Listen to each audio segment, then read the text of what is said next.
नमस्कार मित्रांनो, स्वागत आहे तुमचं आताच्या ब्रेकिंग न्यूजमध्ये। मित्रांनो, उन्हाळ्याची तीव्रता वाढल्यानं अंगणवाडी सकाळच्या सत्रामध्ये सुरू करावी, चेहरा पडताळणीची सक्ती थांबवावी आणि 6 वर्षापर्यंतच्या मुलांचं छायाचित्र काढण्याची सक्ती बंद करावी, प्रोत्साहन भत्त्यातील जाचक-अटी रद्द कराव्यात आदी विविध 13 मागण्यांकडे शासनाचं लक्ष वेधण्यासाठी सोलापूर अंगणवाडी सेविका मदतनीस या संघटनेच्या सोलापूर शाखेचे जिल्हाधिकारी कार्यालयावरती छत्री मोर्चा घेऊन गेले होते। यावेळी मोर्चेकरी अंगणवाडी सेविका आणि मदतनीस आक्रमक पवित्रा घेऊन रस्त्यावरती उतरल्या होत्या।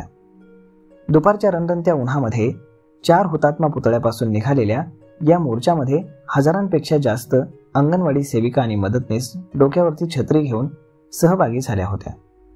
या मोर्चाचं नेतृत्व संघटनेचे राज्य कार्यकारी सूर्यमणी गायकवाड, राज्य उपाध्यक्ष हेमा गव्हाणे, जिल्हा सरचिटणीस सरला चाबुकस्वार आणि उपाध्यक्षा कांचन पांढरे यांनी केलं। अंगणवाडी केंद्रांचे थकीत आणि सुधारित भाडं मिळावं, सीबीसी कामांची थकीत रक्कम अदा करावी, निकृष्ट THR बंद करावा, बालकांना चांगला दर्जेदार आहार द्यावा, पालकांकडनं OTP घेऊ नये, पूर्वीप्रमाणे सह्या घ्याव्यात, कर्मचाऱ्यांचे निवृत्ती वेतन आणि ग्रॅज्युटीचा प्रस्ताव शासनाच्या अर्थ विभागामध्ये प्रलंबित आहे, हा प्रस्ताव त्वरित मंजूर करून त्याचा लाभ मिळावा, अंगणवाडी कर्मचाऱ्यांना पोषण ट्रॅकर ॲपचं प्रशिक्षण द्यावं, अंगणवाडी कर्मचाऱ्यांना मुख्यमंत्री लाडकी बहीण योजनेच्या कामाबद्दल प्रत्येकी 50 रुपये जे आहेत ते त्वरित जमा करावेत आदी मागण्यांसाठी हा मोर्चा काढण्यात आला होता। मोर्चा जुना जिल्हाधिकारी कार्यालयासमोर पोहोचल्यानंतर त्याचं सभेमध्ये रूपांतर झालं।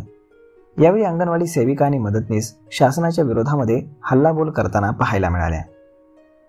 तर मग मित्रांनो, आता शासन यावरती काय निर्णय घेणार हे पाहणं जास्त गरजेचं आहे। तर मग पाहूयात, परंतु हा व्हिडिओ, ही माहिती तुम्हाला कशी वाटली हे तुम्ही आम्हाला कमेंट करून नक्कीच सांगा आणि जर आवडली असेल तर आपल्या जवळच्या मित्रमंडळींसोबत देखील हा व्हिडिओ तुम्ही शेअर करायला विसरू नका। धन्यवाद।